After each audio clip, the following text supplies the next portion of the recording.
Beleza, então vamos lá. Mais um episódio do MagnaCast, o podcast da WTND, né?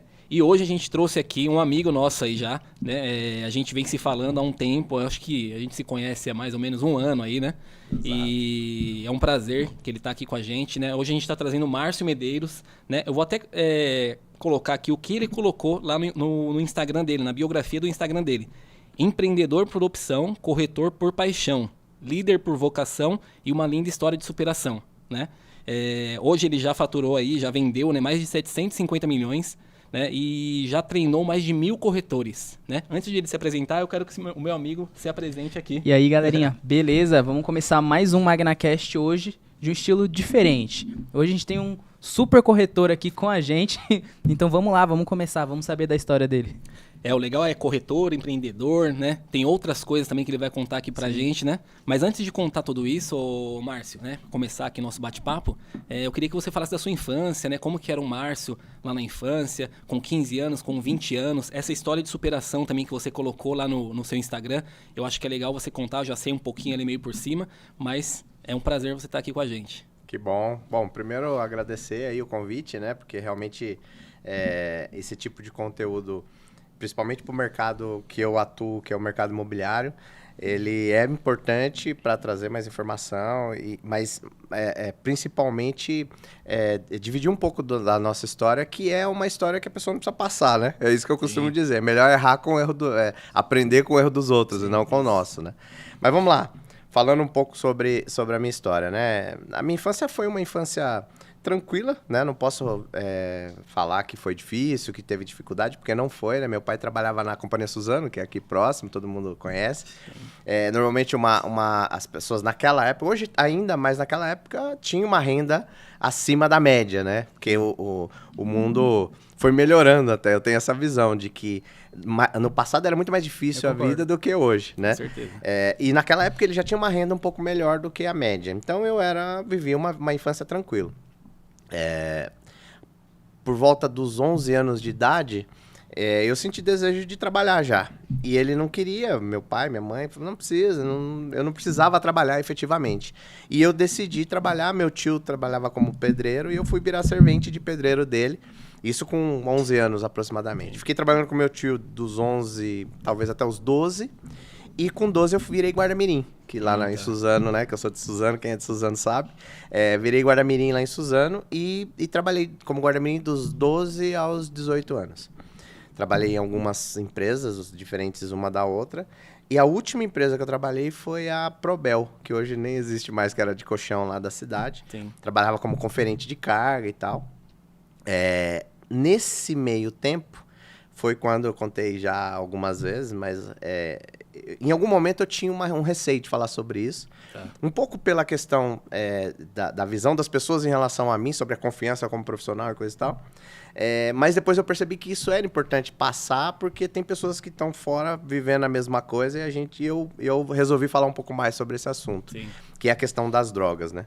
Porque eu usei a primeira vez droga com 13 anos. Né? 13 anos usei cocaína pela primeira vez. Então, a minha filha tem 13 anos hoje, eu não consigo nem imaginar ela, né? Nem perto de álcool, imagina a droga, né? Então, como eu comecei a trabalhar cedo, eu já tinha o meu dinheiro, então eu não precisava pedir dinheiro pro meu pai, então eu vivia num bairro, apesar de ter uma vida tranquila, vivia num bairro, assim, bem pobre, que quem conhece é o Colorado, né? Na época muito mais, hoje até um pouco melhor, mas naquela época era um bairro muito perigoso, inclusive. Então, meu relacionamento da infância era isso, né? Era esse tipo de oportunidades que a gente tinha mesmo. Então, num Natal da vida, eu tava na rua, na virada de meia-noite para 1h, aquelas festividades. E aí, um amigo meu me apresentou a cocaína e usei pela primeira vez com 13. Então, dos 13, só pondo uma aspas na sequência da história, dos 13 até os 23 anos... eu usei drogas de ponta a ponta com muita intensidade, né? Saí da cocaína, em seguida fui pro crack, e do crack eu fiquei mais ou menos uns 5 anos, onde eu cheguei no fundo da fossa, que eu costumo dizer, né? Porque a gente fala que existe o fundo do poço, né? Quando a pessoa chega no fundo do poço, ela vai pedir ajuda e tal. Sim. E eu costumo dizer que eu cheguei no fundo da fossa, porque perdi tudo, efetivamente. Perdi a confiança da família, perdi meus amigos, perdi bons empregos na época, eu era casado, separei, e aí degringolou toda a minha vida para isso. Eu fazia faculdade, não consegui terminar a faculdade. Então, minha vida, enfim, foi um caos, né? E nesse meio tempo eu tô com a minha vida profissional andando ali também, né? Então, com 15 anos aproximadamente, eu tentei montar uma empresa de bordado de camisa. Aí, usando droga já não dava, comprei máquina e tal, mas não funcionou. Quando eu tinha perto de 18 anos, eu comprei um carrinho de hot dog, fui na prefeitura, pedi autorização e coloquei na esquina do shopping lá de Suzano. Tá. Contratei uma menina para trabalhar para mim, então já empreendendo desde aquela época. Sim. E também não deu certo. Não ia nada dar certo enquanto eu estivesse naquela vida, né? E aí, quando eu tinha 22 anos, mais ou menos, um pouquinho antes de eu parar, de eu ir para a clínica, eu também montei uma empresa de travesseiro. Comprava o tampo da... Por exemplo, o colchão vai fazer uma assistência técnica, eles tiram, faz a troca e aquele que veio, que às vezes está novo ainda, eles tiram aquele tampo e vende aquele tampo separado para empresas que fazem travesseiro e tal. E eu comecei a fazer isso, também não deu certo, porque ainda no uso da droga.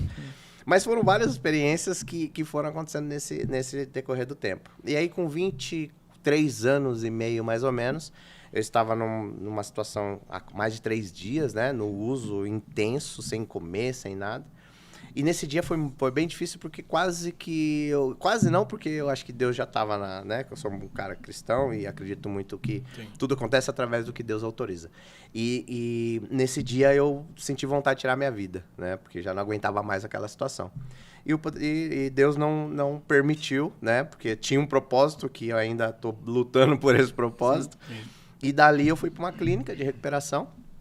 Eu já trabalhava como corretor, então, nesse momento. Eu trabalhava na Tenda, né? Que é uma construtora que tinha uma loja lá em Suzano. Tem até um episódio que um amigo nosso lá, o Pascoal, ele estava na loja no dia que eu fui internado, e aí eu encontrei com ele há pouco tempo atrás, e ele falou, cara, eu lembro o dia que seu pai foi lá falar que você tinha entrado na clínica naquele dia, que você ia mudar de vida e coisa e tal. Tá. E foi até emocionante, porque eu não tenho meu pai mais, né? Nem meu pai, nem minha mãe. Então foi bem legal. Foi, putz, que legal, né? Porque eu voltei lá naquela situação com o sofrimento deles, né? Então, para fechar essa parte da história, eu acho que é importante para quem vai assistir esse podcast, entender que existe uma saída, que não é fácil. É isso que eu ia te perguntar, né? Existe uma saída, Existe uma saída. Sim. Eu sou a prova viva aqui, e eu faço parte de uma entidade que é conhecida, né? Eu prefiro não falar, mas é uma entidade muito, muito conhecida, porque a gente não pode representar essa entidade em lugar nenhum, né? Mas eu faço parte dela, que é uma entidade que é uma terapia em grupo que acontece.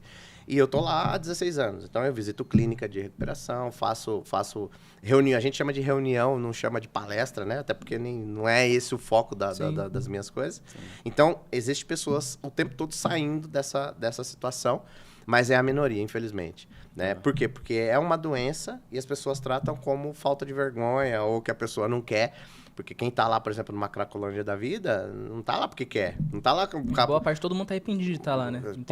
Porque é muito difícil. Eu fiquei na rua por dias, assim, às vezes 2, 3 dias, com fome. Não é gostoso ficar nessa situação, né? Sim. Então, tem saída. Acho que esse é o ponto para não prolongar demais, mas que é importante. Obrigado por dar o espaço também para falar sobre isso, porque tem muita gente que, não só quem está no uso, mas os familiares em torno, né, que sofrem muito e não sabem para onde ir, né? Então, tem que internar, às vezes até compulsoriamente, essa é a minha opinião. Tem essas entidades que auxiliam, né, com essas terapias em grupo. Tem que lutar. E o amor da família é o que ajuda, mas não pode passar a mão na cabeça. Sim, então é muito certo, difícil, exatamente. Então, se você tem um problema e eu amo, então, não, tá tudo bem, vem aqui, deita aqui. Não, tem que ser duro. Eu acho que é o contrário, né? Porque eu te amo que eu não quero que você faça isso, entendeu? É isso aí. Eu acho que você pontuou perfeitamente. Eu acho que isso a gente tem que fazer com todos, né? Até para educar o nosso filho ali, que às vezes você não pode comer isso, você não pode fazer isso, você tem que ser duro ali para você... O Cortella já fez um vídeo assim, que ele fala assim, porque eu te amo, eu não quero que você trate assim, porque eu te amo que eu não quero que você haja dessa forma, entendeu? Exatamente. E é porque eu te amo que eu não quero que você me trate assim, é porque eu te amo que eu vou te deixar afastado. o amor, acho que no final ele acaba sendo mais doído pra quem ama do que pra quem é amado. Exatamente. Tem que ser Entendeu? duro, tem que E se ser a duro. gente for linkar isso com Deus, né? Da forma que eu entendo, é isso que Deus faz também. Sim. Ele não deixa... Você tem a opção do livre-arbítrio, mas as consequências são suas também. Ele poderia falar, eu tenho dado meu filho aqui, então não vou deixar ele sofrer Cedo ou essa tarde, a todo busca. mundo cai no banquete de Exatamente. E consequências. eu entendo que também tem uma questão, na questão religiosa, que você passa por coisas que talvez você não tenha procurado, mas que você se fortalece através daquela situação. E aí você participa da obra de Deus de alguma forma. Então, Sim. também acredito nisso. Sim, eu acredito que também. tem coisas que eu procuro e tem coisas que eu não procuro, mas de alguma forma eu tô ganhando com aquilo, né? A gente poder levar conhecimento, enfim, todas as coisas. Essa história de superação, que é o que eu falo no meu texto, foi legal esse texto porque foi uma outra pessoa que fez. Olha, e ela conseguiu escrever e me mandou, falou, cara, isso aqui eu acho que tem a ver contigo. E eu falei, cara, ele acertou, né? Inclusive, o corretor e vendedor estão muito próximos, né? Porque eu fui vendedor antes e depois para ser corretor, né? Sim. Trabalhei com loja de calçado, trabalhei vendendo cartão de desconto, sabe aqueles cartões que cadastram as pessoas. Vendi aqueles car system, aqueles rastreadores também, vendi na rua. Fui representante de empresa de autopeça. Trabalhei no jornal, no Diário de Suzano, fui contato publicitário. Então, eu fui muito vendedor primeiro, para depois virar corretor. E depois que eu virei corretor, eu percebi que empreender era uma veia que eu tinha. E aí, usando esses exemplos de que aconteceu antes, Sim. cara, eu sempre quis ter alguma coisa. Isso começou a aparecer para mim. Mas, até então, não era o meu desejo, né? Então, seguindo aí um pouco Tá. dessa... Já vamos entrar então na parte da MED, né? Na parte da Legal. fábrica de vendas, né? Foi bom você ter falado isso, né? Contado a sua história e mostrado que realmente tem uma saída, né? Sim. Porque eu também já tive algumas experiências na família também. A minha avó, ela era alcoólatra e ela só melhorou depois que ela foi internada. Né? Então, assim, na minha infância eu lembro da minha avó, tipo, ruim na rua, sabe? Bêbada, né? Sim. E depois que ela... Mas foi assim, foi algo meio que forçado. Teve que pegar ela, não foi o pai pegando o filho, foi o filho pegando a mãe. Sim. Né? Meu pai teve E que pegar acontece ela também. e internou, e depois disso, minha avó virou outra pessoa. Legal. Depois da internação, ela virou outra pessoa. Então, assim, tem saída. Sim. Obrigado por ter falado isso, né? Legal. Porque é muito bom E isso. um contraponto também é que para as pessoas verem que todo mundo tem sua cruz, né? Sim. Todo mundo, ninguém tem a vida perfeita Exato. ou o passado maravilhoso de flores. Eu gosto de, por exemplo, num podcast desse, não quero vir aqui para contar história bonita só, né? Não, Sim. vendemos bem, fizemos, acontecemos, porque é vida real, né? Na vida real não é assim. Na vida real tem dificuldade, na vida real você espera, estavam falando do evento agorinha antes, né? Que a gente até próximo do evento a gente tava com a barriga gelada, porque parece que a coisa não andava. Então a gente sofre, continua e vai continuar sofrendo, né? É difícil a história, acho que todo mundo tem uma história de superação, né? Tem. Até o pessoal lá que foi palestrante lá no dia, Sim. todos ali tiveram uma história de superação. Você percebeu, Um era né? panfleteiro, né? Sim. O outro era... Mas e agora, hoje eles têm as imobiliárias deles, né? Já Sim. tá um São empreendedor de diretores, sucesso. sim. Mas acho assim, daqui 20 anos, o que ele tá vivendo hoje também vai ser uma história de superação. Exatamente, Né? Porque tá exatamente. aí todo dia superando alguma e a coisa. rede social, né? Ela dá uma visão extremamente Sim. falsa da realidade, Sim. né? Ah, não, você só posta... É natural que você só posta foto quando tá bem arrumado. Você Sim. só posta foto num passeio, numa situação de sucesso. Apesar de ter gente, eu até falei lá Sim. na minha participação, que tem gente que posta também as coisas ruins, mas não é normal. É a minoria. É a minoria. O normal é a pessoa postar coisa boa. Então, a gente entra numa vibe de que só o outro tem sucesso, e pro outro é muito mais fácil, pro outro Sim. só comigo que dá errado, e ao contrário, os problemas vão acontecer o tempo todo. Ele tá vivendo os problemas deles ali por trás, né? Exatamente. No backstage ali. Exatamente. A gente, então, só para seguir, e aí eu já na corretagem, voltado da clínica, comecei a me reencontrar com as coisas. Fui trabalhar em algumas imobiliárias, a última delas, antes de começar a empreender, foi a Lopes, aqui de Mogi, mas que é da Lopes A Lopes Brasil. é famosa, né? É, Já uma me chamaram empresa... pra ser... É que tem o clássico, você vai entrar no grupo e aí eu vou te vender um curso pra você virar corretor e aí você vende pra gente. E eles são bem grandes, nível Brasil. Hoje são franqueadores, né? Então tem se eu não me engano, mais de 100 franquias já. E eu comecei lá como corretor, depois virei coordenador de produto, virei gerente de equipe, aí virei diretor comercial regional, lá em Suzano. E aí, em algum momento, houve eu me descolei daquele negócio, né? Eu tinha um plano, a empresa mudou, porque a visão do dono tá... E eu sempre digo que cada um tem a sua estratégia e nenhuma tá certa ou a outra tá errada. Cada um sabe o que é bom para si, né? Sim, sim. E aquela estratégia dele, naquele momento, não encaixava pro que eu Seus queria valores, para você mim. disse? Talvez um pouco, mas não é muito isso. Muito mais o futuro. Os próximos passos. Eu teria que fazer um passo diferente do que eu tinha programado. E aí eu fui falar com a minha esposa, né? Que nós estávamos namorando na época. Eu falei, puxa, eu tô chateado, não tá legal pra mim e tal e tal. Ela falou, cara, mas você faz isso, você faz isso, você faz... Ela foi listando as coisas que eu já fazia.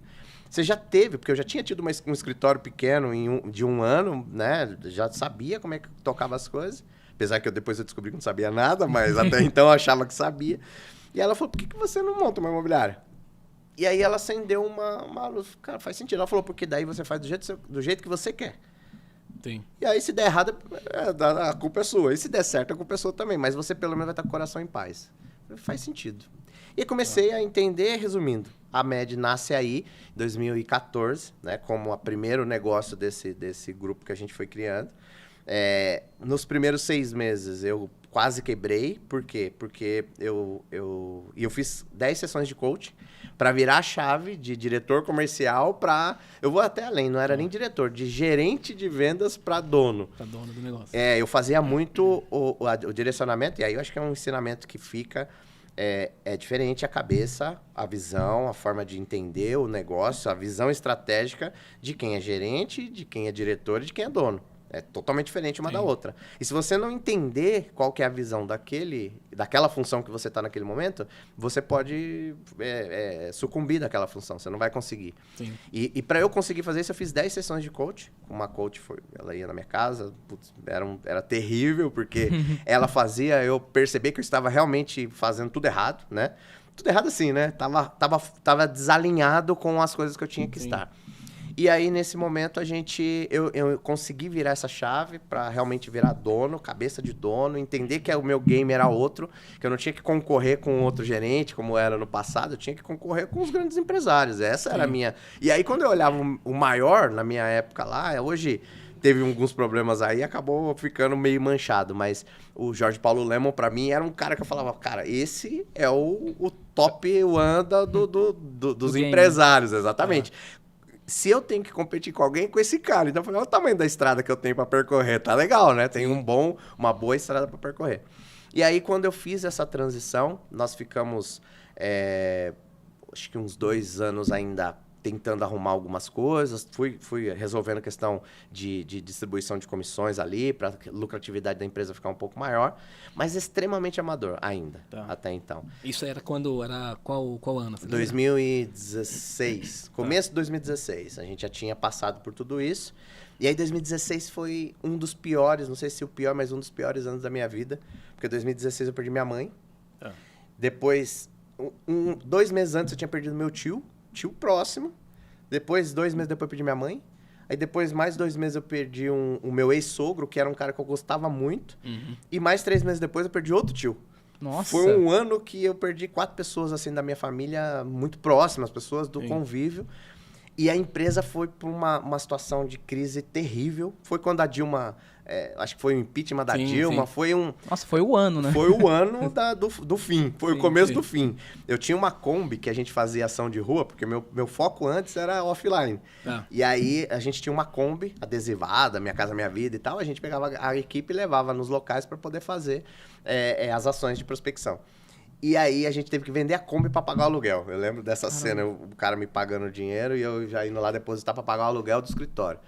E no mês seguinte eu não tinha já como pagar mais nada. Então, tava assim, por Deus já naquele momento. Sim. E aí a gente fez uma venda que deu para pagar as contas do mês, mais uma. E no finalzinho do ano a gente fez um lançamento.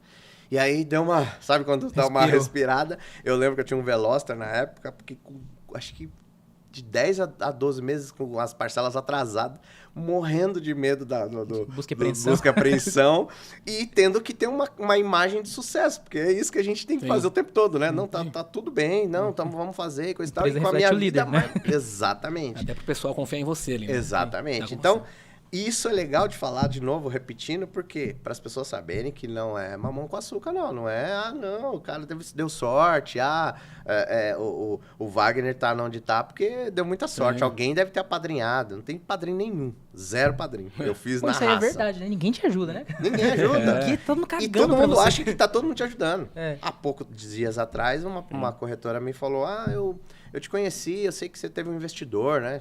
Que investidor? Nem eu não tô sabendo disso. Cadê esse Queria dinheiro? ter, né? Não recebi ainda, né? Tirei do nada. E eles achavam, muita gente achou que eu tinha um investidor pesado por trás. Zero. Foi tudo nessa loucura que eu tô Capital dizendo. próprio mesmo, né? Exatamente. Então, nós abrimos um escritório nessa época, uma história interessante. Nós saímos, eu saí dessa empresa que eu tava, já não queria mais. Sim. Um incorporador me ligou, falou, cara, você não quer vender meu produto? Eu falei, cara, não sei como é. Não, vem cá, vamos conversar. Eu falei, não tem escritório, não tem... Não, vem aqui, usa meu salão de festas aqui do empreendimento. Legal, como escritório, sabe? Tá. Reúne a galera aqui e faz seu trabalho. Putz, o cara me deu abriu essa brechinha pra mim. E aí eu comecei dali. A outra empresa que eu trabalhava proibiu a minha possibilidade de venda naquele projeto, porque eles tinham alguns contratos lá e conseguiram me tirar do negócio, e eu não ia prejudicar o cara por causa de uma situação pessoal minha. E eu quebrei de novo ali, né? Porque eu não tinha mais nada, né? Sim. Só que aí a minha equipe conseguiu um outro empreendimento. Cheguei no cara lá numa reunião, como a gente tá aqui. Falei, cara, eu tenho uma equipe, tenho carteira de cliente, coisa e tal. Ele falou, tá bom, você vende? Vendo. Então tá bom, a partir de agora você pode vender meu produto. As primeiras 10 vendas você não ganha nada. Eu pago a equipe e você fica sem ganhar nada. Aí depois, se você vender as 10, você começa a ganhar. E eu não tinha nenhuma opção. A negociação foi tipo, Sim. o que ele quisesse me dar, eu aceitava, né?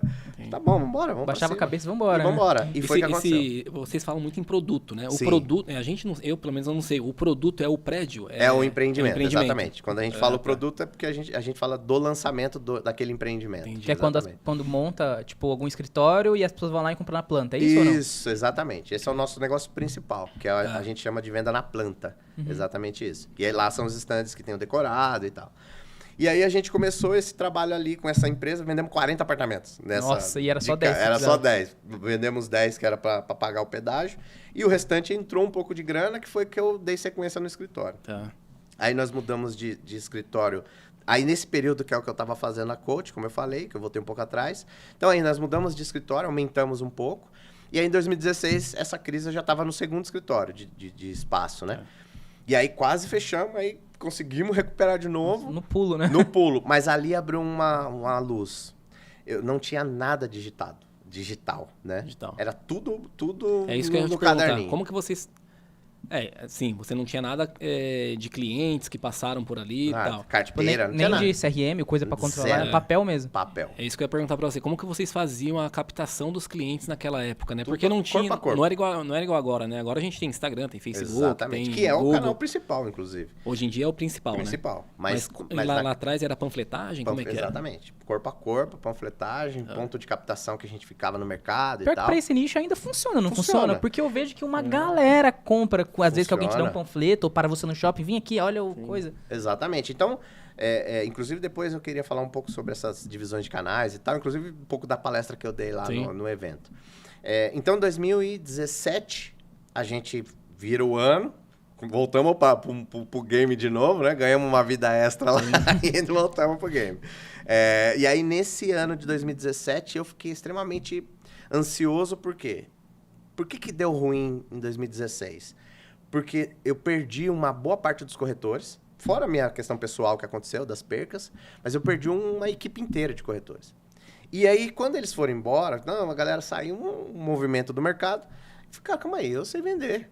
Se eu sentar aqui com vocês, se vocês tiverem interesse de compra, eu vendo para vocês. Eu não tenho nenhuma dificuldade. Sim. Eu vou vender. Eu vendo aqui, o que os caras vendiam, eu vendo igual. Se eu quiser eu sentar aqui e olhar só para isso, eu vou vender. Não era o meu plano, mas se precisar... Sim. Mas cadê os clientes? Não tinha cliente nenhum. Os clientes estavam todos com os corretores. Eles faziam a captação e o cliente ficava com eles. Tá. Aí a gente voltou pro game de novo e aí eu fiquei pensando, cara, eu não posso ficar nessa dependência. Eu preciso criar uma prospecção Seja da empresa? Da empresa. E tenho que ter a carteira cadastrada comigo aqui, porque se eu precisar fazer movimentos, eu tenho também esse controle. O cara também ele vai ter acesso, ele vai levar a carteira também, mas eu fico com a cópia. Claro. Ou, ao contrário, eu tenho a carteira e ele Que é o fica que com a geralmente cópia. acontece. Tipo, sai e leva, né? Exatamente. E aí, em 2017, fiquei estudando várias possibilidades e tal, passamos o ano, até então ali equilibrado. 2018, porque parece simples, mas não é, porque um CRM estruturadinho não é fácil de encontrar, que se encaixa, porque normalmente você tem que se encaixar com o CRM, não ao contrário, Sim. né? Porque eles não vão reformular o sistema para você. Pra mim, exatamente. E eu, nesse período, você falou da fábrica de vendas, eu fui construindo uma metodologia.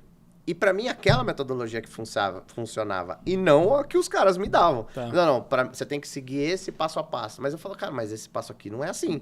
Porque eu que tô com a barriga no balcão aqui, eu que sei. Sim. E falava pros caras, não tem como mudar. E aí aquilo também era um problema, porque eu começava a usar o CRM, mas a equipe não conseguia dar sequência, porque a coisa não se encaixava.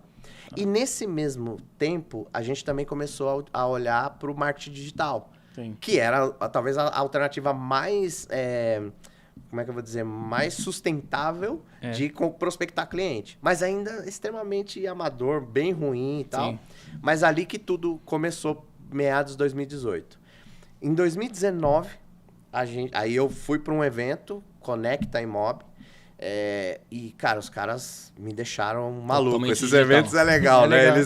Eles são muito fortes e eu saí de lá, cara, vou contratar uma pré-venda, um SDR, coisa e tal. Tá. Mas eu não tinha nada ainda, não tinha estrutura nenhuma. Fiz uma reforma no prédio que eu tava, coloquei uma estrutura de online pra galera ficar lá e tal, e fiz algumas atitudes, mas ainda não era aquilo. Sim. Contratei uma pessoa que tinha tava no meio da faculdade de marketing e tal, não, vem pra cá, eu fiz um acordo com ela, era corretora, então acabou ficando mais fácil, a gente fez um acordo, mas não era aquilo ainda. 2019 eu viro o ano com essa grande necessidade de acelerar o processo, e aí comecei a olhar vários CRM, vários. Encontrei um que é o que eu uso hoje. Os caras são muito amigos meus, já fui em 2 podcasts com eles lá. Os caras são bem parceiros, o dono, o Glauco, que é o Facilita. Tá. E aí, falei com o cara, falei, cara, esse sistema é interessante, eu gostei, o estilo, a estrutura dele. Ele falou, legal, mas custa, sei lá, 10x do que eu tava esperando. Falei, cara, então não dá. Tá. Não dá. O sistema é para o ramo imobiliário ou não? Ele tem a estruturação para o ramo imobiliário. Dá para usar para outros, porque hoje dá para adaptar, mas ele é do mercado imobiliário. Tá. E aí, o que aconteceu? Eu esqueci do cara e continuei procurando outros e não achava nenhum que eu pudesse estruturar da minha maneira lá dentro. Sim. E aí, no meados de 19, eles me ligaram de volta, um vendedor deles lá. Falei, cara, o que aconteceu? Você não fechou? Eu falei, cara, não fechei porque eu não tem dinheiro para pagar tanto alto assim, né? Sim. Não, mas calma aí, vamos lá.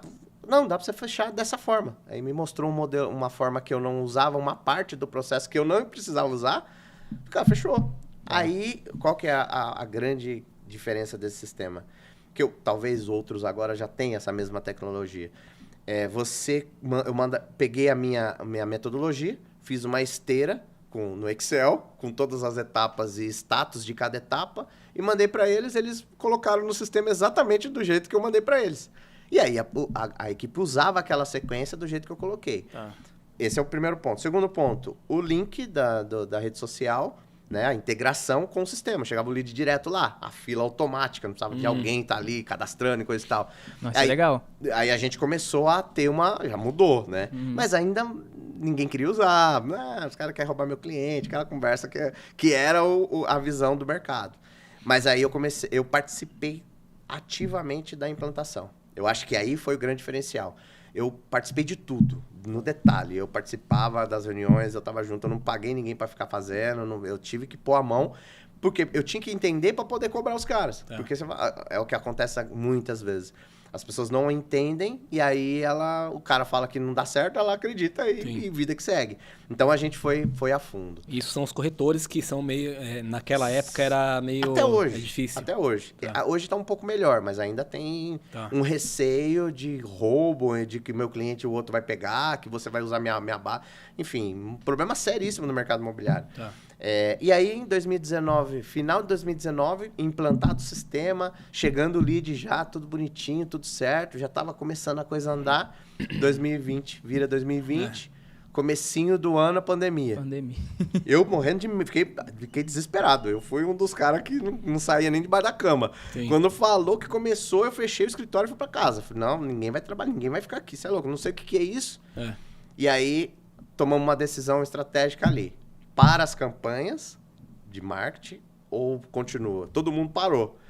Cara, não vou parar, porque... Calma aí, deixa eu fazer uma conta aqui. Todo mundo A para. esteira. Prospecção. Eu posso usar a internet. Sim. O cliente chega também pela internet. Para ligar para o cliente, pode ser à distância, de casa. Qualificação, dá para fazer pelo telefone. Apresentação do produto, problema. Como que eu apresento o produto? Fui lá, fiz os vídeos, dá para resolver. O cara apresenta o vídeo, faz uma chamada de vídeo de uma reunião virtual, faz a apresentação como se tivesse lá, mas de casa. Sim. Dá para fazer. Análise de crédito, negociações, dá para fazer por telefone. E contrato, assinatura digital, deu um pico, todo mundo... Eu não preciso sair de casa. Calma aí, chamei a galera, comecei a fazer reunião online com os gerentes, com a equipe de liderança, todo dia de manhã. Então, de manhã, galera, é o seguinte, faz isso, liga para os corretores, fala para a galera marcar com os clientes virtual, participa da reunião. Cara, e aí o primeiro mês da pandemia ainda foi meio estranho, depois a gente ficou normal, como se não tivesse acontecido nada. Sim. Em alguns momentos até vendendo mais, inclusive. É isso que eu ia te perguntar, porque todo mundo que vem aqui sentiu muito a pandemia, né? O mercado imobiliário, pelo menos, o que apareceu na internet, que o mercado imobiliário explodiu na pandemia. Porque a pessoa foi para tanto o mercado imobiliário, quanto principalmente o mercado de construção civil, mercado de imóveis planejados. Não, tá ligado no outro, né? E a pessoa tá em casa.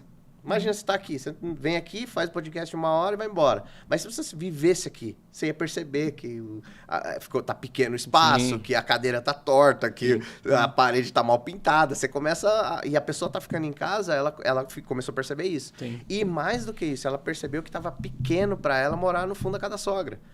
Por exemplo, que tava pequeno morar num apartamento muito de um quarto só. Aí ela viu a necessidade de mudar, de dar uns passos. Então, isso ajudou o mercado imobiliário. E, bom, enfim, aí depois, em 2021, nós estamos em 2023, né? 2021, passou a pandemia, fecha, abre, coisa e tal. E a gente entrou em 2021 com um desejo... 2021 ainda ficou muito parecido com 20. Mas em 2022... eu tomei uma decisão de 21 para 22, que todo final de ano eu faço um planejamento estratégico do ano e pensei, eu preciso expandir agora. Tá tudo organizado, tá tudo estruturado, eu vou expandir. E aí, naquela época eu já fui estruturando uma estrutura de treinamento, uma plataforma, aí estruturei a questão de marketing, aí estruturei toda a parte de CRM, de estruturação de atendimento e tal. E aí eu fui percebendo que a gente tinha já ali quase que negócios dentro do mesmo negócio. Inclusive, tinha uma reunião com um cara que, quando terminei a reunião de apresentar a empresa para ele, ele falou, cara, você não tem uma imobiliária? Como assim? Ele falou, você tem um monte de negócios, você tem vários negócios além da imobiliária. E isso ficou na minha cabeça, mas até então mantive como setores da imobiliária. Em 2022, a gente foi para São Paulo, então expandimos mesmo, fomos para São Paulo, fomos para Osasco, espalhamos bastante. O mercado teve uma mudança drástica na pandemia. Os corretores que trabalhavam para as imobiliárias começaram a se tornar mini imobiliárias. Tipo, o cara tinha... Ele era um autônomo com CNPJ, com a estrutura de imobiliária, só que ele começou a concorrer comigo, diretamente. Nossa. Que tinha estrutura, mas a construtora, desesperada, porque precisava vender, começou a abrir porta para tudo isso, que hoje é chamado de parcerias. É o setor de parcerias da construtora. Qualquer um chega lá e pode vender. Então, um mercado que era um mercado mais fechado, onde poucos players conseguiam ter resultado, ele mudou. Ele virou um mercado aberto, mar aberto. E como eu fui para São Paulo nesse momento, o que aconteceu? Eu não tinha... Eu concorria com o cara que estava do meu lado, que era o meu corretor, que virava concorrente, outro que virou corretor, que era corretor meu e virou concorrente. E a gente tinha uma estrutura gigante para atender uma operação pequena, porque a coisa não andava do jeito que sempre andou. Sim. E aí foi nesse momento que eu tomei uma decisão no meados de 22. Falei, cara, não dá para continuar. Para falar uma bobagem aqui, só de um exemplo, a gente chegou a ter custo no mês de 80 pau, 100 pau. Nossa. De custo operacional. É um absurdo, não faz sentido. Tem que estar ganhando muito dinheiro para isso, e não era o caso. Então eu falei, não dá. Não vou quebrar para depois ver o que eu vou fazer. E aí mas eu parei e analisei. Tudo que eu fiz até aqui tá pronto. Eu vou deixar de ter tudo isso porque eu preciso pensar com calma. Primeiro eu recuei. E segundo eu pensei, o que eu tenho eu não vou fechar. Plataforma de treinamento, eu vou deixar de ter? Só para imobiliária regional não compensa. Mas e se isso virar um negócio? Se eu também revender curso, fazer... Sim. Opa, virou um negócio. Sim. A nossa operação de marketing até então, a gente tinha até... Chegamos a conversar um tempo de criar uma estrutura de agência mesmo. Tá incubado ainda isso, mas tem uma capilaridade, ali, né? Potencial, exatamente. Aí depois a gente olhou a questão de toda a estruturação que a gente criou, essa bagagem. Então eu comecei a sonhar em ter uma franquia. Então eu falei, cara, a franquia seria o melhor dos mundos aqui, porque eu entregaria tudo que eu tenho e a gente poderia escalar. E já está pronto. E aí comecei a movimentar isso no final do ano passado, 2022. E cheguei num ponto que mudei um pouco o modelo inicial de start disso, que virou uma licenciadora. Então, a gente licencia, dei até o exemplo do Vale, que já tem um licenciado, que eles utilizam de toda a nossa estrutura de informação, de ferramentas, e eu sou um mentor semanal para ele. Uma vez por semana, eu presto essa mentoria para essa empresa, para essas empresas, para essa licenciada. Então, eu ganho royalties desse negócio já. Então, como um modelo de franquia. E o licenciado, ele usa até logomarca, tudo Se isso ele quiser, ou não? mas o mercado imobiliário tem uma outra particularidade. Existe uma necessidade de quase vaidade, que eu não vou falar que é vaidade, mas é quase vaidade, de tem que ter meu nome na placa, sabe? Você vai normalmente, se você olhar as imobiliárias, é fulano de tal imóveis e fulano... Como se fosse a advocacia com sobrenome. Com sobrenome. Que então, sócio, o nominal. Por isso você ainda ajuste de franquia e licenciadora, porque a licenciadora não precisa. O cara continua com a persona dele lá na porta, mas ele usa todo o nosso back-office como estrutura para ele. Isso é interessante. Tipo um PLR. É um PLR no marketing. Você usa o e-book do direito cara, de venda, né? você usa o direito de venda, mas você não precisa usar a logomarca dele, a identidade visual dele. Então o cara tem toda a metodologia, o cara tem a plataforma, ele tem acesso à plataforma, ele tem, se ele quiser, que a gente faça inclusive back-office para ele dentro desse pacote. Ele tem todas as ferramentas que eu uso de plano de ação, de prospecção, de gestão da equipe. A gente estrutura todo o organograma para ele, para poder ter a operação. E muito forte em lançamento, porque a maioria das imobiliárias tradicionais não são voltadas para lançamento, que é um modelo diferente de trabalho. Então, a gente criou esse último negócio e no meio dessa história toda, entrou um outro negócio que é do mercado imobiliário, mas que não está ligado à imobiliária, que é a loja de planejados. Então, nós tínhamos eu tenho os meus 2 sócios da loja, eles já tinham loja de planejados, e eu falei, cara, nós temos no mínimo 3 mil apartamentos para entregar agora, nesses próximos meses aqui no Alto Tietê. Só que são apartamentos de 50 metros quadrados. Aí eu falei, não vende para esses caras, é muito caro, o cara não paga, não sei o quê. Mas não tem como estruturar alguma coisa para esses caras? Vamos pensar, resumindo, criamos a Smart. Mais acessível, né? A Smart é uma loja de planejados que atende do C- até o A. Porque o material é o mesmo que o cara que paga 2 milhões de reais numa estruturação, numa casa grande de imóveis que tem, ele paga 10 mil, 5 mil numa cozinha conosco lá mais simples, mas com o mesmo material. Quando eu digo simples, por exemplo, a porta é de vidro, não é de vidro, alguns detalhes. Mas que, por mais que a gente coloque mais itens, a gente ainda consegue bater preço da maioria. Então, nós entramos num nicho que está entre quase que acima, um pouquinho acima da Marabras, mas a gente atinge o cara que não conseguiria comprar no móvel no planejado tradicional, né? E aí a gente criou a Smart. No meio dessa história toda tem a Smart também. E é algo que tem tudo a ver, né? Com o que você tá ali, né? Uma coisa que foi importante. Quando eu tomei a decisão de ter outros negócios, eu fiquei preocupado. Primeiro, a minha ideia era... pensei em ter uma agência de carro. Comecei a viajar, né? Eu falei, não, calma aí. Eu não vou dar conta disso tudo. Se eu tiver tudo dentro do mercado imobiliário, é mais simples. Eu acho que é um passo mais simples. Sim. Então, todas as minhas ideias, que algumas já deram resultado, outras não, que a gente ainda está estudando, elas estão linkadas ao mercado imobiliário. Então, a academia, apesar de eu falar de vendas e também conseguir falar com o vendedor, mas o foco é o mercado imobiliário. Sim. Quando eu pego a nossa loja de planejados, está dentro do mercado imobiliário. Sim. A imobiliária está dentro do mercado imobiliário. A licenciadora está dentro do mercado imobiliário. Tá. Caso a gente, em Faltando algum só momento... construtora. E eu fui pro Vale com o intuito de entrar nessa área. Sim. Então, eu já fui negociando com a galera para eu ser sócio lá desse negócio.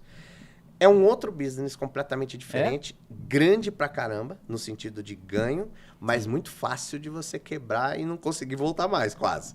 Porque os valores são multiplicados por milhões, entendeu? Então, tipo assim, você Tanto o ganho perdeu quanto algum, você já quebra inteiro. É tipo isso? porque você tem uma perca, por exemplo, a gente tem alguns exemplos aí de projetos que o cara não conseguiu avançar, e aí uma certidão custa R$200 mil. Precisa pagar lá o engenheiro para fazer uma topografia, custa R$500 mil. Então, as contas são de milhões. Sim, sim. Então, se você não tiver uma estrutura por trás, você não... muito a chance é muito pequena de dar certo. Tem que ter um caixa milionário por trás. Mas se der certo, você também ganha milhões. Sim. Então, assim, não é um negócio que não passa pela minha cabeça, mas não é a hora. Eu acho que tem que estar com... Essas outras empresas, elas vão gerar capital para que eu consiga no Você futuro diz, assim, ter você uma... diz que é complicado porque o risco é muito grande, O é risco isso? é muito grande. Então, assim, tem um mercado que se você perder um negócio, você perde 20%. Esse aí, você perdeu um negócio, perde tipo 80%. É tipo nesse nível? Qual é o grande gargalo do mercado de lançar? Porque quando eu falo mercado imobiliário, eu falo do mercado de lançamento imobiliário. Sim. Não construir uma casa para vender. Isso também dá dinheiro, mas não é o caminho que eu iria, pelo menos agora.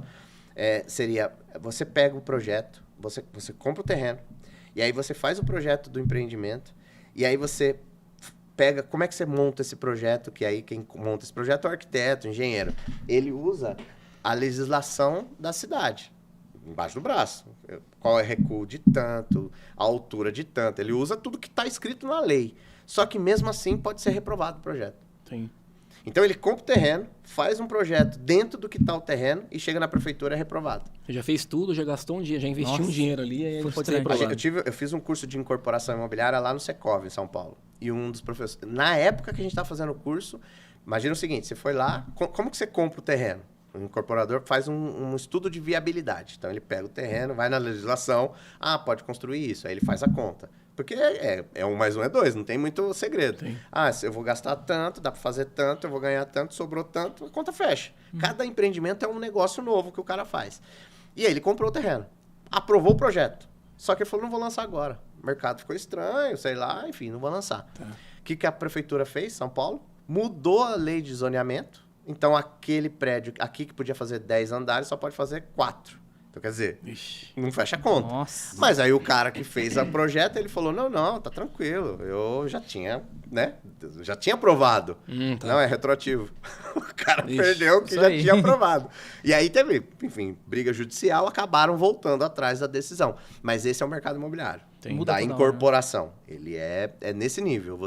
Aí você vai na prefeitura, o prefeito tem condição de falar assim, não, eu não libero. Não, mas tá dentro das regras, não libero. Para eu liberar, você precisa fazer uma rotatória aqui para nós. Como acontece, vocês veem vários Sim, exemplos disso. sim. Porque ele chama de contrapartida. Então, se a construtora vai trazer um prejuízo para aquela região, ela tem que Fazer uma melhoria contrapor. também. Que faz sentido, a teoria. Mas é que fica muito pessoal a decisão. Sim. Então, Não é muito baseado em critérios da cidade. Né? Exatamente, dá, que nem eu não sou nem Bolsonaro nem Lula, né? Eu acho que tinha que ter uma outra opção aí. Sim. Mas é tipo que eles brincam aí na política Da esquerda e direita, né? do careca lá, como é que é o nome dele? Do O ministro lá, o Alexandre de Moraes, diz que ele sim. que toma a decisão sozinho, Sim. né? Enfim, não vamos entrar nesse mérito, mas é tipo isso. É uma pessoa que toma algumas decisões e você fala, não, esse cara não podia ter tanto poder para tomar uma decisão dessa. Por isso que você falou que é tão arriscado entrar nesse mercado, né? Exatamente, porque você vai pôr dinheiro, Sim. vai fazer as coisas já, antecipar Antecipada. valores, e porque a construtora, ela corre esse risco porque ela tem 10 projetos rodando ao mesmo tempo. Então ela já tem uma equipe, ela já tem uma estrutura, que se der errado tá tudo certo, já tá pago a conta. Mas quem tá começando é muito difícil. Quando você vai fazer um projeto grande em uma área que tem mata, né? Tem que chamar o técnico de meio ambiente para fazer toda a avaliação. Não precisa, porque precisa a mais? legislação mostra. Ah, Aqui nesse quadrado aqui, você só pode construir em 30%. Então você não isso. precisa gastar dinheiro mais com o técnico ou com o cara de meio ambiente para ir lá fazer a avaliação do terreno, ou não? Não, porque a legislação já mostra isso. Uhum. Mas tudo vai precisar ter uma profundidade, porque sempre a construtora quer usar mais do que pode, né? Ela vai querer usar mais. Então, aí ela contrata os profissionais para provar que dá para fazer mais, entendeu? Daí ela contrata o cara, técnico, se ela quiser aumentar o projeto. Exatamente. Tipo, eu quero essa parte, mas não vai contaminar o solo. Então, eu tenho isso aqui provando que não vai. Com um risco de não conseguir. Ela tem o custo, mas tem o risco de não dar certo. É igual advogado. O processo você paga, mas você não tem certeza. Exatamente. Então é muito, muito arriscado. Então por isso que eu não entrei nessa área ainda. Por uma questão de capital, porque é capital alto que você tem que colocar. E por uma questão de risco também, que nesse momento eu estou me vendo muito mais, já entrando mais na área da educação, que aí entra no ponto do evento que nós fizemos. Eu passei por uma transformação pessoal, além daquela que eu já tinha passado antes. Eu tenho hoje 40 anos, vou fazer 41 nesse final de ano. E desde os 38, tudo isso acontecendo, e nos 38 eu comecei a sentir um mal-estar comigo mesmo, sabe? Um negócio estranho, não estava feliz com as coisas, parecia que estava tudo errado, que eu não estava no caminho certo. Que é a mudança masculina Crise mesmo. existencial. Não, e é isso mesmo, mas é nessa idade que normalmente eu fui pesquisar um pouco e eu mudei várias coisas na minha vida pessoal. Então, nessas alterações, eu fui identificando que eu gosto de levar informação, conhecimento, sabe? Isso aqui, para mim, é uma coisa que me deixa muito feliz de fazer. E aquele evento que nós fizemos me deixa muito feliz de fazer. E outras coisas, como o trabalho, a licenciadora vem disso também. Porque imagina que eu fazia isso para o meu concorrente. Muitas vezes eu cheguei a ensinar um cara a fazer algumas coisas sendo meu concorrente. É legal, mas, cara, não tá certo, né? O certo é que eu faça isso ganhando por isso. Remunerado, né? Não sei se vocês já ouviram falar de uma metodologia. Não é metodologia, não sei a palavra certa para explicar, mas chama Ikigai. Já ouviu falar, não? Já. Ikigai é uma... Vamos chamar de metodologia, vai? Que você... Tipo um mantra, né? É um mantra, exatamente. Você descobre... Não sei se nem se é um mantra, mas tem um outro nome, mas daqui a pouco a gente lembra. Você descobre o que você é bom em fazer, o que você gosta de fazer, se aquilo dá resultado para a sociedade e se dá dinheiro. Se você achar o meio disso, você achou o seu Ikigai, que você vai ser feliz com aquilo. Muita gente usa o sistema tipo de bolinhas. Tem várias bolinhas, no meio tem todas se encontram, O que eu faço que eu sou bom? Eu acho que eu sou bom em passar informação. O que eu faço que eu gosto de fazer também? Eu acho também que é uma coisa que eu sei fazer. E até linko na venda. Então, tudo que eu faço, a liderança, tem a ver um pouco com isso. Sim. Aí, isso faz diferença na sociedade? Mas muito. É um negócio sensacional. E dá grana, dá grana. Então, esse é o meu Ikigai. E aí, o grupo MED, que aí hoje a gente fez essa alteração para realmente ter um ecossistema, ele tem esse viés. Sempre a gente vai estar preocupado em, né, como liderança disso, a estar próximo do meu Ikigai, que é levar informação, levar desenvolvimento, levar o desenvolvimento, por exemplo, para o incorporador. Eu ajudo ele a melhorar o resultado dele. Então, a gente faz os estudos com ele. Todos os seus negócios estão linkados a isso. Estão linkados a isso, exatamente. Quando foge disso, aí eu repenso. Então, às vezes aparece, né? Não, vou fazer tal coisa e tal. Aí eu respiro, se não tiver ligado a isso, eu recuo, entendeu? É mais fácil. Cara, já chegou a ter negócios de outros incorporadores, de eu negar, cara, não vou entrar.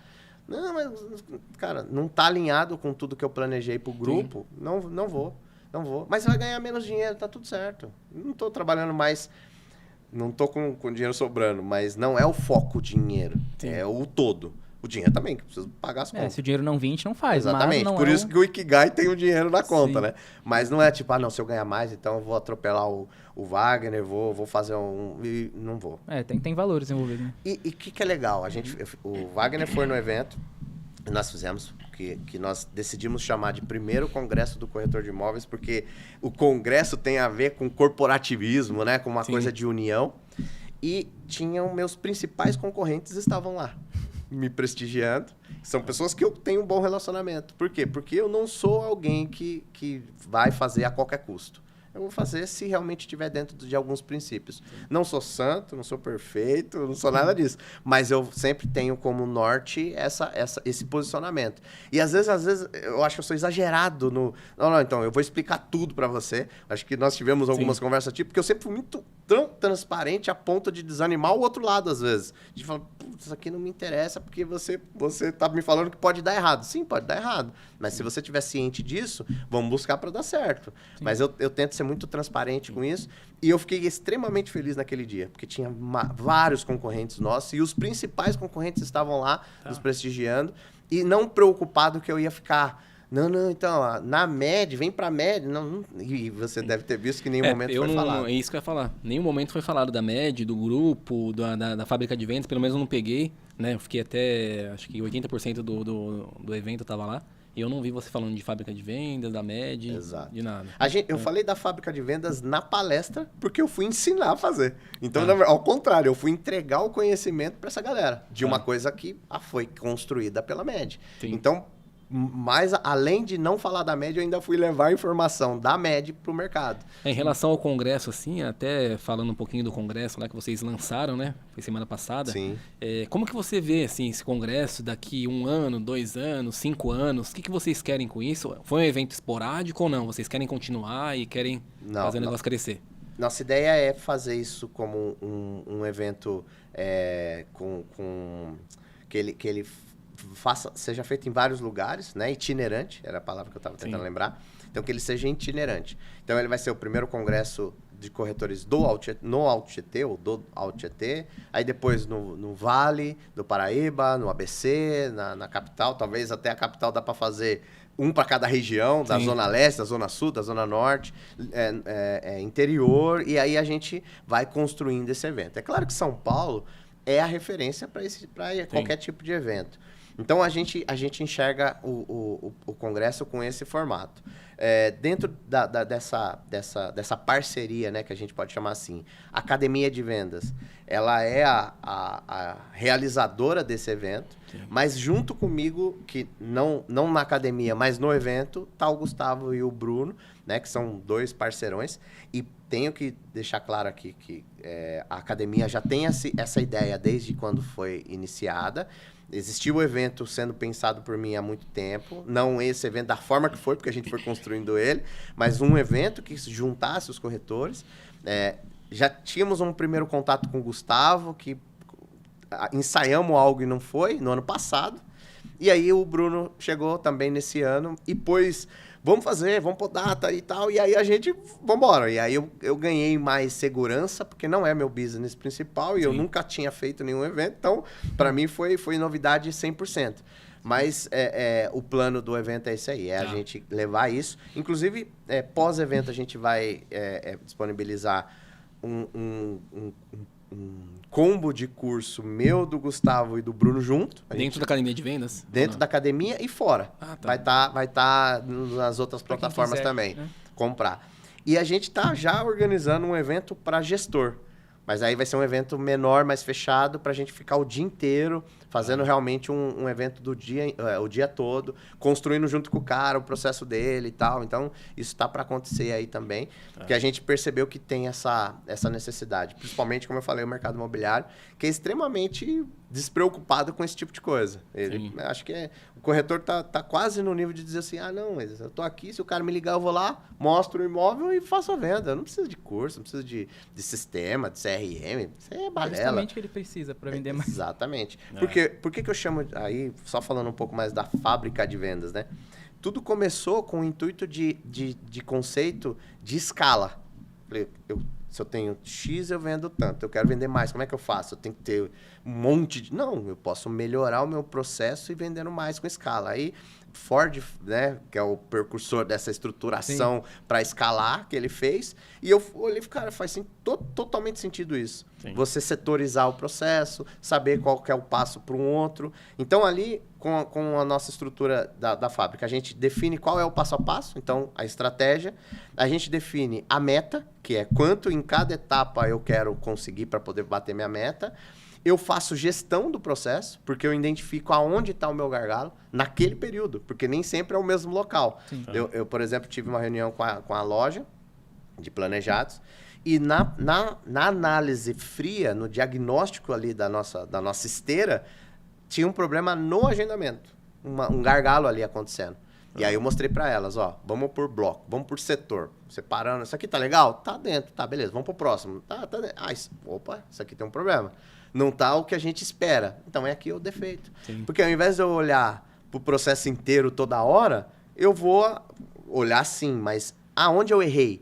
Putz, acho que é a agência, a culpa é da agência. Tá. Que o comercial vai fazer Sempre isso, assim, né? sempre. Os leads também Lead tá é uma desqualificado aqui, porcaria. lead desqualificado. Os leads desqualificados. E eu não faço isso. Se o lead tiver desqualificado, tá desqualificado. Mas como é que o lead tá desqualificado? Até a galera fica com raiva de mim lá no escritório. Eu falo, tá desqualificado o lead? Tá. Qual a renda do lead? Então, onde ele mora? Não, mora aqui. Beleza. Ele tá procurando bicicleta ou imóvel? Não, imóvel. Opa, então... Ele achou que era cadastro do governo? Não achou. Ele sabia que era para comprar. Sim. E a renda dele? Eu não peguei. Então ele não é desqualificado. Por que ele é Desqualificado desqualificado? é o cara que entra no imobiliário para comprar chocolate. Exatamente. É o que eu falei. Se o cara for da Bahia, aí tá errado. Sim. Se o cara tá querendo comprar bicicleta, tá errado. Se o cara tá achando que é cadastro do governo, tá errado. Mas fora isso, ele é um lead qualificado, sim. Uhum. Lead qualificado não significa que o cara tá querendo comprar, porque senão, e aí eu falo declaradamente, senão não precisava de todo mundo aqui, velho. Se a construtora tivesse uma agência que entregasse o lead querendo comprar, assinar o contrato, não existia imobiliário, não existia corretor, não existia ninguém. O processo ia direto. Sim. A gente existe exatamente para transformar um prospect em uma venda. Sim. E aí entra na história da fábrica. Então eu começo na minha palestra dizendo, ele entra aqui como matéria-prima e sai lá na frente, o cliente, e sai lá na frente como uma venda finalizada, depois que passou na nossa esteira de produção. E quanto mais eu coloco, mais resultado eu tenho. Nem sempre. Eu tenho que controlar o tanto a quantidade que entra, mas também tem que controlar cada conversão de cada etapa. Porque às vezes com a mesma quantidade e eu ajustar no meio do processo a conversão, eu dobro o meu resultado lá na ponta. Não é aumentar o trabalho, né? Exatamente. Você consegue dar um aperto ali para melhorar o resultado. Para ir ajustando, exatamente. Sim. Então, a visão da fábrica, né, e esse conceito desse treinamento, desse curso que vai se tornando uma metodologia, é exatamente esses três pilares, né? Aí, exatamente. Sim. O pilar de você criar o passo a passo, porque eu entendo que aquele passo a passo serve para qualquer negócio, né? Qualquer tipo de venda, mas cada um faz o seu. Depois a gente tem a questão da quantidade, que é a meta, e aí a gente controla a conversão de cada etapa. Então, basicamente, esses são os 3 pilares, que funcionam para qualquer negócio. Serve para vender a agência. Você vai lá e você monta a sua esteira e você vai fazendo. Então, eu coloquei mais intensidade nesse processo de estruturação disso, criar ali as etapas. E não está pronto. Cada vez que o mercado dá uma mudada, você tem que ajustar essa sequência. Também. Não é, não, tá pronto, vamos pro próximo. Não, por isso que o licenciamento é legal, porque quando tem algum ajuste, todo mundo ganha com o ajuste que foi feito. Então, o cara que trabalhou para mim e que montou uma imobiliária, que tem vários, ele parou naquela data do que tinha sido feito de atualização. Hoje, ele já não sabe mais o que a gente alterou, o que a gente atualizou, entendeu? Então, por isso que eu falo muito pra galera. Vira licenciado, porque você vai continuar tendo as atualizações. Não, mas eu já sei fazer tudo. Mas e o resto? As atualizações. Aí sempre tem. As informações. Todo mercado tem atualização. Exatamente. Bom, a gente já tá indo pro final, Medeiros. Tá bacana aqui a conversa que flui, né? A gente já tá aqui 1 hora. Eu falei, por favor, mas quero entender mais. Mas eu tenho uma pergunta para te fazer ainda, que eu vou fazer depois de falar aqui do pessoal que tá ajudando a gente. Legal. Que eu acho que você já recebeu muito essa pergunta. Show. Né? Mas antes disso, né, de falar essa última pergunta aqui pra gente já finalizar, né, esse episódio aqui do podcast, eu quero falar da Kings e da White Bull, né? Eles estão ajudando muito a gente aí nesse podcast, né? Estão ajudando a gente nessa nova jornada, nova empreitada aí, né? Então, se você quiser, pasta para cabelo, cera, minoxidil, né? Olha lá, o Medeiros tá na régua ali. Balme para barba, né? Para quem tem barba. E também não é só para homem, né? Para mulher também, porque mulher também usa cera, usa pomada, né? Para cabelo. É só entrar lá no site deles, no e-commerce, que é whitebullcosmeticos.com.br, né? E você vai encontrar lá também os produtos da Kings, tá? Então é isso. Eu vou para minha última pergunta aqui, Medeiros, né? Que a gente até comentei aqui. Não, são duas perguntas. São duas? Então vou fazer a minha e depois você faz você. Não, eu acho que é a mesma, pode falar. Não, então, a minha é aquela que a gente sempre tem. Eu acho que faz tempo que eu já penso nisso, né? Alugar ou comprar um imóvel, né? Eu acho que todo corretor deve ter recebido essa pergunta ao longo da sua carreira, né? Queria que você desse seu ponto de vista sobre isso, né? Para quem está começando a vida, por exemplo. Nossa, é verdade, isso aí é uma coisa que pesa. O Kaique ele tá com 20 anos, né? Ele é novinho. Eu não penso em comprar, mas... Então, comprar ou alugar um imóvel agora, né? O que ele faz? Se a gente for... Depende muito do que cada um quer para a vida. E qual a situação atual. Então, Sim. vou dar um exemplo aqui rápido. Se eu tiver R$1 milhão em dinheiro e eu pegar esse R$1 milhão e comprar um imóvel de R$1 milhão, eu tenho ele na mão, guardado no bolso. Uhum. Esse mesmo R$1 milhão, se eu investir ele, provavelmente eu tenha Por volta de 10 mil. R$10 mil. Então, dos 10 mil, quanto que a gente perde desses 10 mil com inflação, por exemplo, hoje? Vamos imaginar, 10% do milhão eu perco. Só que eu ganho mais 10 mil. Então, na verdade, o seu dinheiro vai ficar igual, certo? Partindo desse princípio.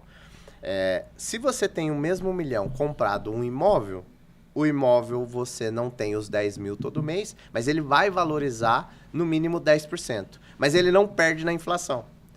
Então, toda vez que a gente faz comparativo do dinheiro investido, eu estou falando aqui com investimento tranquilo, sem criptomoeda maluca. Selic tá alto, dá para deixar na Selic. Exatamente. Agora, se você vai para investimentos mais arriscados, você pode ter um ganho maior sobre o valor, e aí não tem o que discutir aqui. O que dá mais dinheiro é o que vai valer mais a pena. Sim.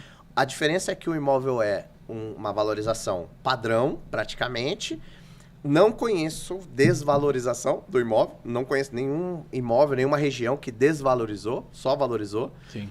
E ele tem a garantia de não perca daquele bem. Sim. Então, você não corre esse risco de perder comparando isso com o investimento externo. Beleza? Então, na sua opinião, hoje, quem tem R$1 milhão ali, é melhor comprar um... Continuo achando que tem que comprar. Tá. E quem não tem? Quem não tem. Lembrando que é o seguinte, hoje, como eu sou também empreendedor, com R$1 milhão eu crio negócios. Exatamente. Sim. Então você tem várias possibilidades. Estamos aqui falando especificamente entre comprar ou alugar, isso, né? Isso. Aí a gente vai. E eu estou usando exatamente a referência de grana. Sim. Porque se você falar de moradia, eu moro aqui nesse imóvel, mas é alugado. Aí você quer trocar a cozinha de lugar, você não pode, porque está alugado. Sim. Uhum. Então, se você olhar como comodidade, é melhor comprar sempre. Sim. Esse é indiscutivelmente. Se for por olhar a questão de remuneração desse dinheiro, aí você tem que fazer essa conta pura de que você está disposto a se arriscar para poder ganhar. Sim.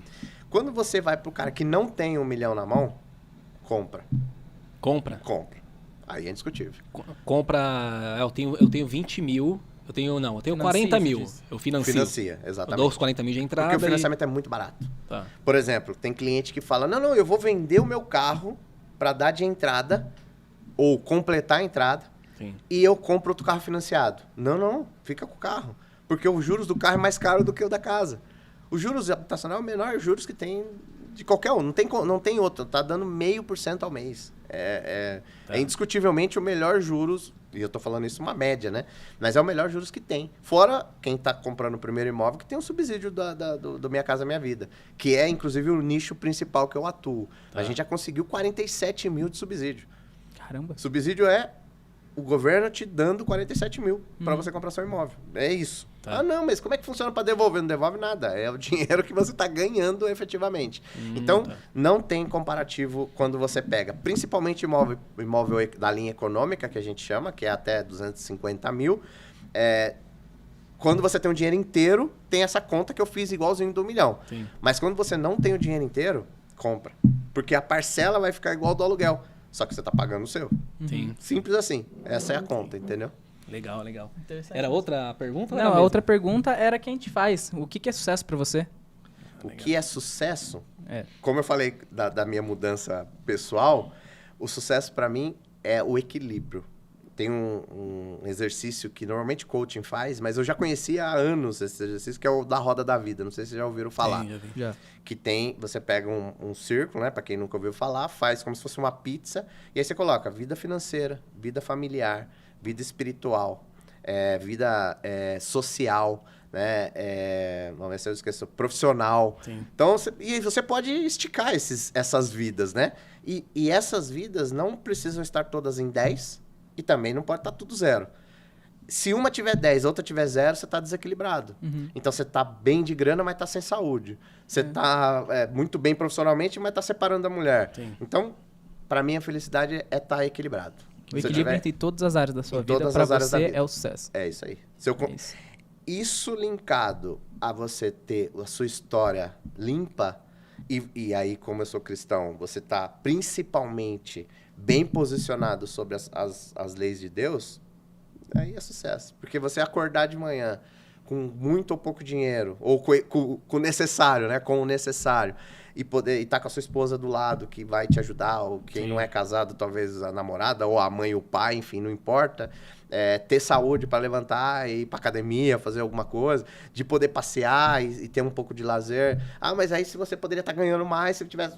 Ok, mas no meu momento, tá? Porque cada um tem o seu e cada idade acho que tem o seu exemplo, a sua referência de sucesso. Mas na minha idade, nesse momento, isso para mim é um sucesso. Eu poder ter a oportunidade de passear por todas as áreas da minha vida sem prejudicar a outra. Acho que esse é o sucesso de fato. Beleza. Acho que eu tô nessa também. A idade vai chegando. Tá chegando. Tô quase nos 40 também. Bom, então é isso, né? É isso. Fechou mais um? Fechamos mais um. Que legal. Acho que foi o maior que a gente fez. Tinha muita coisa pra falar ainda. Eu nem abri o celular aqui. Vamos marcar a parte 2? Eu quero aprender mais sobre... Eu aceito, a gente vem com... Depois que eu li pra Rico Pai Pobre, eu fiquei interessado no mercado imobiliário. A gente pode vir pra falar do futuro. A gente pode vir falar no próximo, falar de todas as ideias do futuro, de falar, se aprofundar sobre alguns temas. Eu aceito, tranquilo. Sabe o que a gente esqueceu hoje? Que a gente aprendeu... Não, a gente aprendeu com o Edson lá e a gente não fez. Pediu pra se inscrever? Se inscreve no canal. Vamos falar agora. Isso. Fala aí, cara. Então, gente, se inscreve no canal, ativa o sininho, curte pro YouTube entender que você gosta desse conteúdo e pra toda vez que a gente fizer um episódio novo, chegar a notificação lá pra você. MagnaCast, episódio 8, que vai ser o próximo. É isso aí. E eu vou aproveitar e falar pra me seguirem Isso, lá no isso é Instagram verdade, também. é Vou aproveitar o gancho, isso. né? Márcio Medeiros Med, que o Med é o nome do nosso grupo e é o meu... É como se fosse um diminutivo de Medeiros, né? Legal. Med Medeiros. Então, Márcio Medeiros Med é o meu Instagram lá. Então, galera... E o do Grupo Med, como que tá agora? Na verdade, o grupo não tem o Instagram do grupo. Então, eu tenho... Então, vamos lá. Agora, já que deu espaço, vamos lá. Tenho Academia de Vendas, Sim. que é o Instagram da academia. Academia de Vendas? Academia de Vendas. Tá. Academia.d.vendas. Tá, legal. Foi que a gente conseguiu até agora. Sim. Aí a gente tem da Med Licenciadora, que é da licenciadora. Tem a Smart Móveis Planejados, que é a da loja. Da loja. E tem a da Med Imobiliária. Que é a nossa empresa... É @Med Imobiliária. @Med Imobiliária. Todas essas são esses arrobas aí que eu falei. Tá. E aí a gente decidiu, estrategicamente, de trabalhar páginas individuais. Então, a gente trabalha cada Acredito página. que é o melhor mesmo.